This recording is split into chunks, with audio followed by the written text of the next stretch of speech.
Nous ignorons qu'un jour qu'il serait possible d'avoir du courant, parce qu'ici à Sandoa, je ne suis pas sûr qu'un jour qu'il puisse avoir du courant électrique.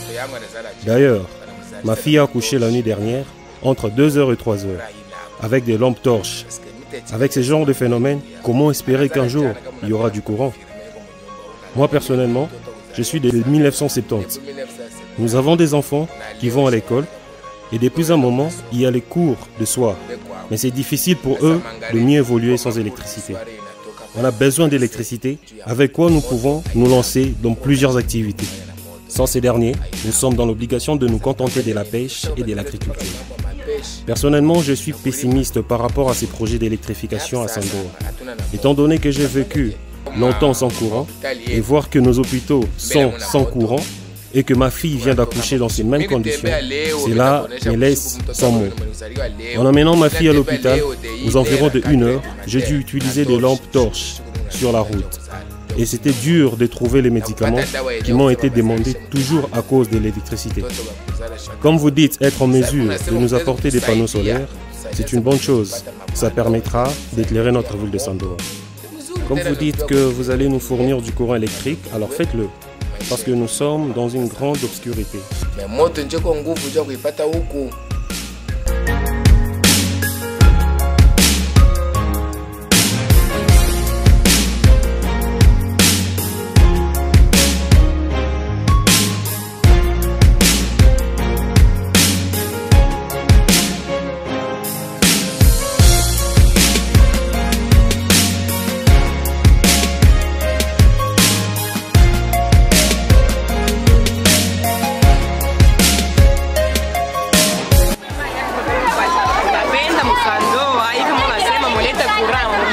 Comme vous dites que vous allez nous fournir du courant électrique, alors faites-le.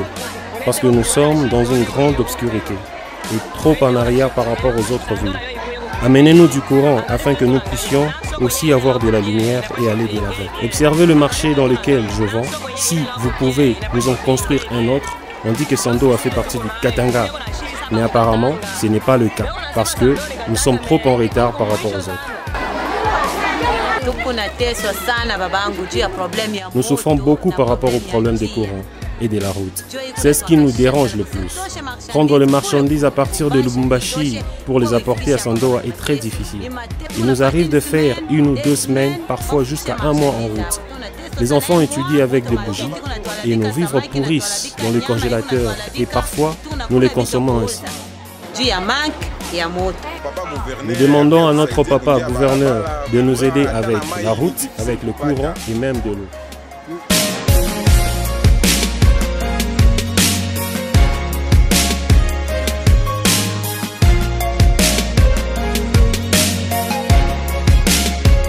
Nous sommes très contents d'avoir rencontré nos partenaires qui sont venus avec l'ONG Africa United. Alors, nous sommes à Sandoa, précisément à l'hôpital général de référence. Moi, en face de vous, je suis médecin directeur ad intérim. Mon titulaire est en mission. Vit la nécessité que l'ONG nous a amené.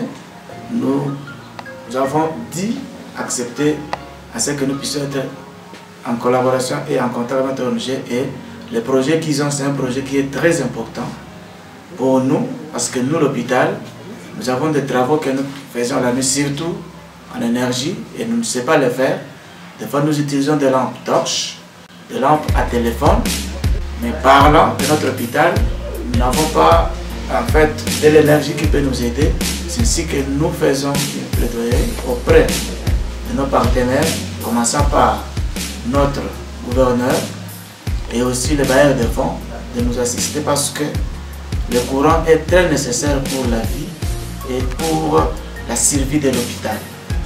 Surtout la nuit, quand il y a des interventions, quand il y a des cas à traiter la nuit, on a toujours eu des difficultés pour le faire parce qu'il y a manque d'électricité. C'est une évidence. La planète se réchauffe. Tout le monde ou presque s'accorde à dire que le réchauffement c'est dû à la hausse de la concentration des gaz à effet de serre, libérés avant tout par les énergies fossiles. À Sandoa, la principale source d'énergie est le bois, à 80%, alors que ces derniers produisent de l'énergie fossile.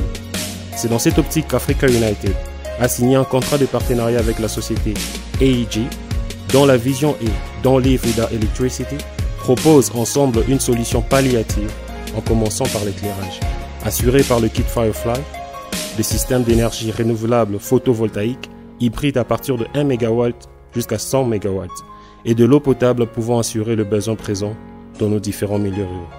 Nous tenons à souligner que le kit Firefly d'AEG a été reconnu par la Banque mondiale comme un outil de développement durable. Enfin, nous sommes arrivés à Kolwezi à 23 h parce qu'on a pris une Jeep qui a roulé à 30-40 km/h et du coup, au lieu d'arriver ici à 19 h, nous sommes arrivés à 23 h. Donc voilà, au moins nous sommes arrivés et nous sommes contents.